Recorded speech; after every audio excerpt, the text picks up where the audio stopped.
Hello မင်္ဂလာပါ LMK Tech Challenge Channel နေပြီးတော့ကြိုဆိုလိုက်ပါတယ်ဒီဗီဒီယိုမှာတော့မဆွေတို့ကိုကျွန်တော်ထိုးဆောင်တိုင်းမှာဒီမှာ point 2000 unit လေးကိုကျွန်တော်ပြပြပေးမှာဖြစ်ပါတယ် point 2000 unit လေးကတော့လာတာ2ရက်3ရက်လောက်ရှိပြီပေါ့နော်ကျွန်တော်ကတော့အခုမှပဲနည်းနည်းနောက်ကျသွားတယ်ပေါ့နော်မဆွေတို့တင်ပေးဖို့ကိုအဲ့ဆိုလို့ရှိရင်ကျွန်တော်တို့ Mighty Andy တွေကိုတစ်ချက်ဝင်လိုက်မယ်ပေါ့နော် Mighty Andy မှာတော့ကျွန်တော်ထိုးဆောင်တိုင်းပဲပေါ့နော်တစ်လပိုင်း17ရက်နေပြီးတော့တစ်လပိုင်း20တိဖြစ်ပါတယ် point ကတော့2000ပါပဲပေါ့နော်ထိုးဆောင်တိုင်းကျွန်တော်တို့ဒီနေရာမှာHL2 package ကိုမဝယ်သေးတဲ့သူတွေကတော့ HL2 package ကိုဝယ်ပြီးမှပဲဒီ package ကိုသုံးလို့ရမှာဖြစ်ပါတယ်အဲဆိုတော့ကျွန်တော်တို့က point 2000ကတော့ကျွန်တော်အရင်ကပြပြထားတဲ့ point 2000လိုမျိုးအရင်တန်တဲ့ point 2000တော့မဟုတ်တော့ဘူးပေါ့နော်ကျွန်တော်တို့ဘာတွေဖြစ်လဲဆိုတော့ကျွန်တော်တို့ overlay တက်ကတ်2ဆောင်ဝယ်ရမယ်ဆိုတဲ့ဟာလေးကတော့ကျွန်တော်တို့မဖြစ်သေးဘူးပေါ့နော် overlay တက်ကတ်1ဆောင်ကို1000ရှိတယ်ပေါ့နော်2000ဆိုလို့ရှိရင်မွေးစေတို့က point က250ပဲရမှာဖြစ်ပါတယ်ပြီးလို့ရှိရင်လည်းသူကတော့ mission ကတော့ကျွန်တော်တို့အကုန်လုံးပြီးမှပဲရမှာဖြစ်ပါတယ်ပေါ့နော် mission ကဘယ်နှခုရှိလဲဆိုတော့9ခုရှိတယ်ပေါ့နော်အဲ9ခုမှာမွေးစေတို့က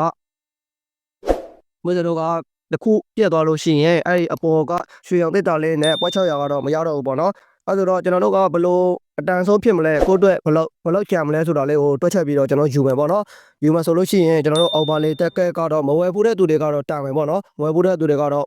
point 250နဲ့ကျွန်တော်800အပီရမယ်ပေါ့နော်ဒါကတော့ထားလိုက်တော့ပေါ့နော်ကျွန်တော်တို့အကုန်လုံးဝယ်ဖူးပြီးသွားပြီဆိုလို့ရှိရင်ကျွန်တော်တို့အပေါ်ဆုံးကကျွန်တော် DB 360ကိုယူမယ်ပေါ့နော်DB 360ကတော့မွေးစတို့ဝယ်နည်းလေးကိုလည်းကျွန်တော်ဆော့ဝဲနေပြီးတော့ပြပေးတာရှိတယ်ပေါ့နော်အဲ့ဒါလေးကိုမွေးစတို့ကြည့်လို့ရပါတယ်ကျွန်တော်တို့က star 9နဲ့ constant နဲ့ဝယ်တဲ့ဟာလည်းမွေးစတို့ဝယ်လို့ရတယ်ပေါ့နော်ပြီးလို့ရှိရင်လည်းဒီမှာ DB 95 DB ဆိုတာလေးရှိတယ်ပေါ့နော်အဲ့ဒါလေးကိုလည်း star 595 share နဲ့ဝယ်လို့ရတယ်ပြီးလို့ရှိရင်ဒီမှာလည်း star 605ကနေပြီးတော့ဝယ်လို့ရတယ်ပေါ့နော်ဒီမှာလည်း509ကနေပြီးတော့ဝယ်လို့ရတယ်အဲ့ဒါလေးကိုကျွန်တော်တစ်ချက်ပြမယ်ပေါ့နော်ဒီမှာ star 614 share ကိုကျွန်တော်တစ်ချက်ဝယ်ပြမယ်ပေါ့နော် star 614 shareအဲ့ဆိုလို့ရှိရင်ကျွန်တော်ဒီနေရာမှာတစ်ချက်ဆောက်လို့ရတယ်ပေါ့နော်အဲ့တော့ဒီမှာပေါ်လာလို့ရှိရင်ကျွန်တော်နံပါတ်1နေပြီးတော့ဒီမှာ196ကျပ်ကိုကျွန်တော်တို့ဝယ်ရမှာဖြစ်ပါတယ်ကျွန်တော်ကတော့မဝယ်သေးတဲ့အတွက်ဒီမှာကျွန်တော်မှာဘေးမရှိသေးလို့ကျွန်တော်မဝယ်ပြရတာဖြစ်ပါတယ်ပေါ့နော်ပြီးလို့ရှိရင်လည်းမွေးစေတို့ကဒီနေရာမှာမဖြစ်မနေကျွန်တော်တို့ဝယ်ပြီးလို့ရှိရင် unsubscribe ဆိုတာလေးကိုလုပ်ပေးရမှာဖြစ်ပါတယ်အဲဆိုတော့ဒီဟာလေးကိုဝယ်ပြီးပြီဆိုလို့ရှိရင်ကျွန်တော်တို့ star 509ဆိုတာလေးရှိတယ်ပေါ့နော်အဲလေးကို star 509ဘယ်လိုဝယ်ရမလဲဆိုတော့ဒီမှာကျွန်တော်တို့တစ်ချက်စောင့်မယ်ပေါ့နော်ဒီမှာလည်းကျွန်တော်တို့ဘယ်ဟာလေးကိုဝယ်ရမလဲဆိုတော့နံပါတ်1 star 199ချက်ကိုပဲကျွန်တော်ဝယ်ရမှာဖြစ်ပါတယ်ပေါ့နော်ကျွန်တော်တို့90 AB ရမှာပဲပြီးလို့ရှိရင်မွေးစေတို့ကဒီမှာ unsubscribe ဆိုတာလေးကိုမဖြစ်မနေလုပ်ပေးပါမဖြစ်မနေလုပ်ပေးရမှာဖြစ်ပါတယ်မလုပ်ဘူးဆိုလို့ရှိရင်မွေးစေတို့ကဘေးကနေတိုင်းဖြတ်နေမှာဖြစ်ပါတယ်ဒီမှာတော့ star 605 share ကိုကျွန်တော်ဝယ်ပြမှာဖြစ်ပါတယ်ဒီမှာလည်းကျွန်တော်တို့က star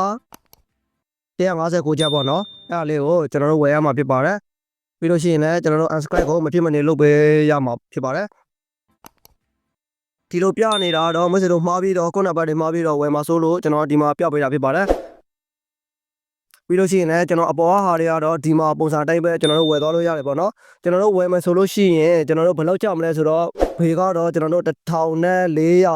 လောက်ကြမှာဖြစ်ပါတယ်ကျွန်တော်တွက်ပြီးတော့မွေးစေတို့ပြောလိုက်တာဖြစ်ပါတယ်ဒီနေရာမှာတော့ဘယ်လောက်ရမလဲဆိုတော့ကျွန်တော်တို့150ပွဲဆို300 150ပွဲဆိုရင်ဒီမှာဆိုလို့ရှိရင်ကျွန်တော်600ဖြစ်ပြီပေါ့နော်600ပြီးလို့ရှိရင်900ရမယ်ပေါ့နော်အဲဆိုတော့100နဲ့ဘေး1400နဲ့900 AB ဆိုလို့900ပွဲဆိုလို့ရှိရင်ကျွန်တော်တို့ဒီနေရာလေးမှာဘယ်လောက်ရမလဲဆိုတော့ကျွန်တော်ဒီမှာ data ဆိုလို့ရှိရင်800ဆိုလို့ရှိရင်ကျွန်တော်2000 AB ရတယ်ပေါ့နော်နောက်ထပ်100ကတော့ကျွန်တော်100 AB ဆိုလို့ရှိရင်2100ပေါ့နော်2100ဆိုလို့ရှိရင်ကျွန်တော်တို့ဘေး1000ဆိုလို့ရှိရင်ကျွန်တော် 1GB ပဲရမှာပေါ့နော်အခုဆိုလို့ရှိရင် 2GB လောက်ရတယ်အဲဆိုတော့မွေးစေတို့တန်တယ်ပေါ့နော်ဒီဟာလေးကိုမွေးစေတို့က overlay တက်ကတ်2ဆောင်ကိုမယူဘဲနဲ့ကျွန်တော်တို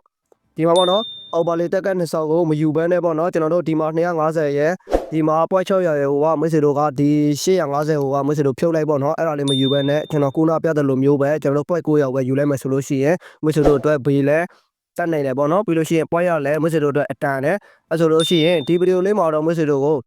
မတဲ့ဒီမှာ point unit လေးတွေကျန်တဲ့ software တွေကိုဘယ်လိုတိုးလို့ရမလဲဘယ် software လေးကကောင်းတယ်ဆိုတာလေးကို share အမြဲလုပ်ပေးနေတာဖြစ်လို့ကျွန်တော် channel လေးကိုတကယ်ချင်းနေတယောက်လဲ share လုပ်ပေးသွားပါဦးအားလုံးကျေးဇူးတင်ပါတယ်မင်္ဂလာရှိတဲ့နေ့ရက်လေးကိုပန်ဆန်နေကြပါစေ bye bye